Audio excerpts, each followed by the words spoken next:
കേരള സർവകലാശാലയിലെ താൽക്കാലിക വിസിയുടെ വിദ്യാർത്ഥി വിരുദ്ധ നിലപാടിനെതിരെയാണ് ഇപ്പോൾ കഞ്ഞിവെച്ച് സമരവുമായി SFI ഇറങ്ങിയിട്ടുള്ളത്. ഇവർ പ്രധാനമായി പറയുന്നത് കലോത്സവവുമായി ബന്ധപ്പെട്ട വിഷയമാണ്. കലോത്സവത്തിൽ തങ്ങളെ കൂടി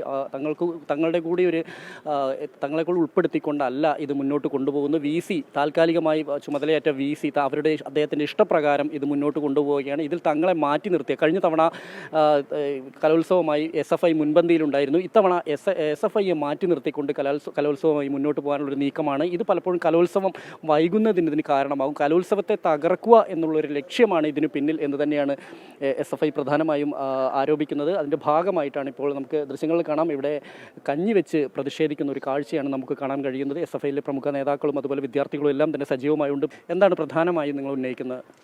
പ്രധാനമായും ഉന്നയിക്കുന്നത് സർവകലാശാല യൂണിയൻ പ്രവർത്തനവുമായി ബന്ധപ്പെട്ട വിഷയങ്ങളാണ്. അതിലൊന്ന് സർവകലാശാല കലോത്സവം. അത് ഈ മാസം നടക്കേണ്ടതാണ് സർവകലാശാലയുടെ കലോത്സവം. അതോടൊപ്പം തന്നെ നാടകോത്സവം തീരുമാനിച്ചു, അതിനാവശ്യമായ ഫണ്ട് അനുവദിച്ചിട്ടില്ല.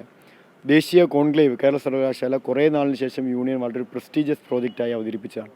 ആ പരിപാടി നടത്തുന്നതിനാവശ്യമായ സഹായം ഇപ്പോൾ ലഭിക്കുന്നില്ല. അങ്ങനെ സർവകലാശാല ഷെഡ്യൂൾ അനുസരിച്ച്, കലണ്ടർ അനുസരിച്ച് നടക്കേണ്ട പരിപാടികൾ നടത്തുന്നതിന് സാങ്കേതികത്വം പറഞ്ഞ് എങ്ങനെ മുടക്കാമെന്ന് കേരള സർവകലാശാല VC ഗവേഷണം നടത്തിക്കൊണ്ടിരിക്കുകയാണ്. എന്തായാലും ശക്തമായ സമരപരിപാടികളുമായി അടുത്ത ദിവസം പോകും. ഇതൊരു സൂചന മാത്രമാണ് ഈ ഒരു പ്രതിഷേധം എന്ന് തന്നെയാണ് SFI നേതാവ് പറയുന്നത്. എന്നാലും നമുക്കറിയാം, ഈ കലോത്സവവുമായി ബന്ധപ്പെട്ടുകൊണ്ടുള്ള തർക്കങ്ങളാണ് VCയും അതുപോലെ തന്നെ SFIയും തമ്മിലുള്ള തർക്കമാണ് ഇപ്പോൾ അതിൻ്റെ മൂർധന്യാവസ്ഥയിൽ എത്തിയിട്ടുള്ളത്.